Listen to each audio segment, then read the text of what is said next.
We've both been around long enough to have seen Chancellors do things on Budget Day they come to regret. The 10p tax rate for Gordon Brown, the pasty tax for George Osborne. Is this national insurance rise one of those things, do you think?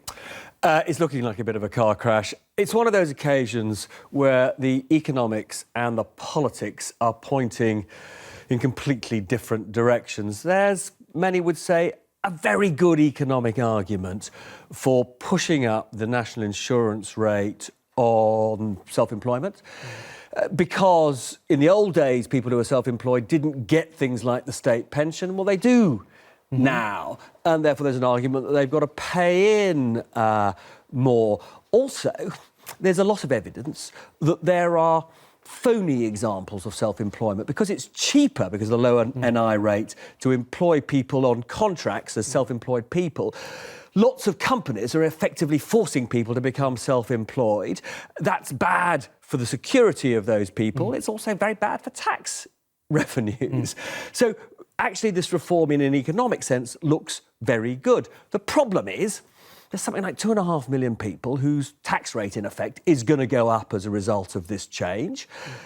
They're going to be angry. And what's more, the government did say in the 2015 general election, in its manifesto, that the national insurance rate would not be going up. And there's another point. One of the things that actually the Chancellor made a song and dance about today was he was going to stop companies for putting things in small print that basically fooled consumers. Well, many people would say that manifesto of the Tories was small print that fooled the electorate. So in the round, this is very embarrassing for the Chancellor.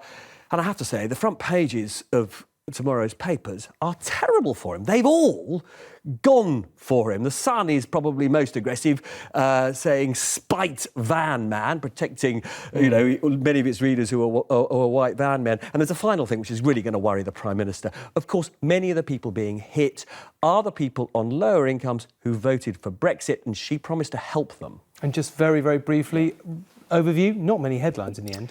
No, this was a actually pretty slim budget, mostly when chancellors don't do very much. Over time, people come to think of those budgets as rather sensible budgets. It's the busy budgets that normally get people into trouble. This is a slightly unusual one, where I'd say most of what he's doing will be seen as really pretty sensible. Unfortunately, the big judgment, which is this equalisation of national insurance rate between the employed and the self-employed, this is going to be a headache for him for some time.